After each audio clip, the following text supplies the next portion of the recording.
How's it going, guys? I'm TJ Chambers. I go by Chambers Serpents on Instagram.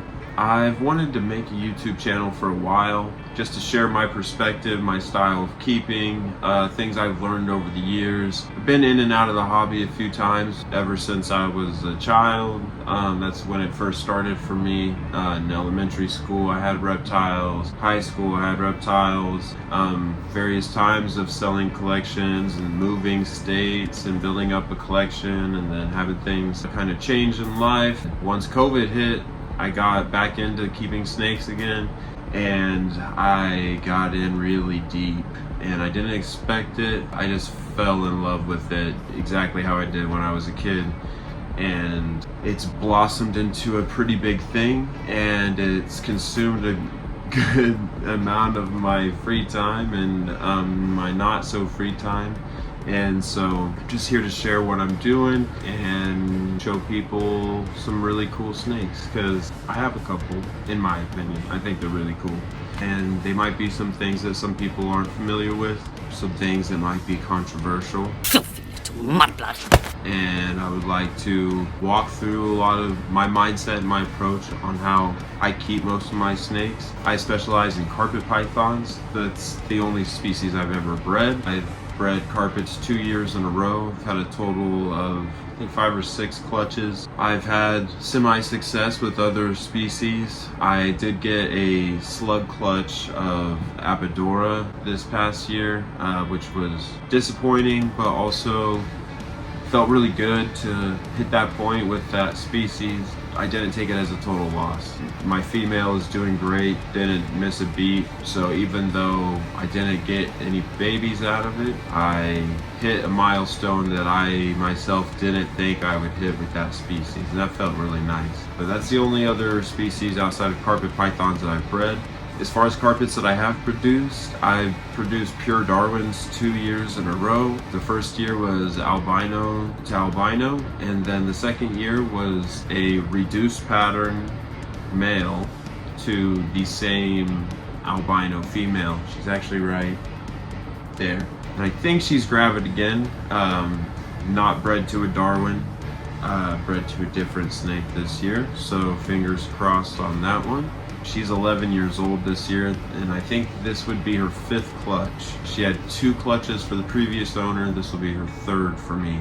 The other clutch that I had was a dual-sired clutch, not on purpose. I didn't think the first male got the job done, so I ended up throwing the original male that I wanted to do in, which the female was an Xanthic 100% het granite to a granite and an Xanthic zebra 100% het granite. The first snakes that popped out or that I noticed were zebras, and so I was like, cool, it was the Xanthic zebra. And then I noticed that some of them didn't have silver eyes, and with Xanthic to Xanthic, you should get all silver eyes with that really pale blue eye. And two of the snakes out of the clutch were not like that, and one of them was a granite, and it turned out to be a really, really nice looking granite. And then I got a double het Xanthic granite. So that was an interesting clutch. And then I produced a clutch where the eggs, half of them weren't too great, and most of the clutch went bad. I ended up with 2 surviving eggs. They turned out to be pretty cool. It was a caramel zebra jag, and then another really funky pattern. I think it's just a normal, but both of them are going to be pos het Xanthic. And those were my successful productions outside of the Apodora slug clutch. So I've got a couple years under my belt. I've been back in it for about 4 or 5 years now, and I found that I share a perspective with carpet pythons that is not the popular perspective. I like crossing, and I like keeping animals pure. I think there is a healthy room for both. I don't think that there is a lot of healthy room for progression in this talking down on animals and down on keepers that do cross animals. I don't feel like there's a lot of representation for carpet pythons on YouTube. There's a couple people out there that are regularly posting. The main person I could think of would be Riley Jemison. So shout out to Riley and follow him if you don't already. If you're someone that is new getting into carpet pythons and you come across a Facebook group or the wrong podcast talking about them and maybe not the best light, I think it can really turn people off to the species, because when you work with the species, you ultimately need help from the community at some point, whether it's you're having success in breeding and you need to sell the snakes, like the community is what comes into play. And in the carpet python community, it's not the most welcoming. And this is from someone who has been in and out of the carpet python community since back in the Morelia Python forum days. I've listened to Morelia Python radio since 2012. I have been a lurker within the industry, and I see and also experienced how it feels to be a newcomer into the community. And it's not always the most welcoming, because there's a lot of really strong opinions, and those are from very passionate people. Within the carpet python community, you don't get a lot of the people that go viral in other communities for animal neglect and things like that. You don't see it a lot in carpet pythons. It's a small, kind of tight-knit community that is very strong-minded. And I feel like not every perspective of keeping carpet pythons is represented in the public eye. And I would like to shine a little bit more light on that, because I have a slightly different perspective and approach, I would say. Not so much on my keeping style, but maybe in the breedings that I would do. We don't have a lot of people in the public, and so there's definitely people that agree with how I do things, but no one's representing my mindset and how I like to approach being a reptile keeper and breeder. And so I figured, why not just do it myself, and maybe I can build a community of people that are like-minded and maybe also feel slightly like an outsider in the carpet python community. I'm not saying that in a bad way, I just feel like I came in and what I wanted to do is not exactly what everyone else is doing. So yeah, as this channel grows,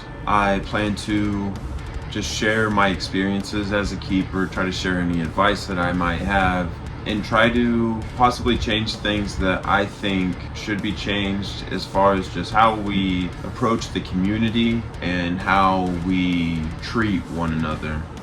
Unfortunately, I hate to say that I've been the victim of people taking advantage of my excitement in this industry, and I've been steered down the wrong road a few times, which was really hard to come to terms with and realize that there's people in this industry that might try to do that to you. Not everyone is going to have your best interests in mind. You will encounter people that are jealous of what you do. I'm not saying that's so much what I've experienced. You'll find people that try to take advantage of your kindness, take advantage of your excitement and your willingness to spend money on things. And you have to be careful in this industry. I love keeping reptiles and I love breeding. The community has ultimately been the only negative experience that I can really tell you when it comes to keeping snakes, keeping reptiles in general. It's a weird industry with very strange people. I'm one of those strange people, so I get it. But I hope that I can try to inspire people and try to be one of the better people in this community. I know I'm not a big name right now. I've invested a lot of time into this though, and I plan on continuing to build myself up and develop a community of people that have the best interests for each other in mind and the best interest for the animals. Some of the things I've seen and experienced are very disheartening, and I hope I can in some ways prevent some other people from having to experience that. Try to make this hobby and this industry as cool as it really can be. I've seen great sides of it, and I've met some amazing people. I've also met people that are not great and will try to hurt you, and I've been a victim of that. So this is me trying to take a new step and trying to make a difference in some of that. So as this channel evolves, I might uncover some of those unfortunate scenarios that have happened to me in the past, and I'll show you how I've tried to overcome them. I am incredibly passionate about snakes and reptiles and being a snake breeder, and I want to meet the other people that share the same type of passion that I have, want to approach this thing with a sense of honesty and integrity is what I'm going for, and trying to do the right thing. So thanks if you've watched to the end of this video, thank you for that. I don't expect a lot of attention. I know these things take a while to get the ball rolling. But here I am throwing the ball down the lane. Let's see if I can hit a couple pins. Thank you for watching, and we'll catch up later.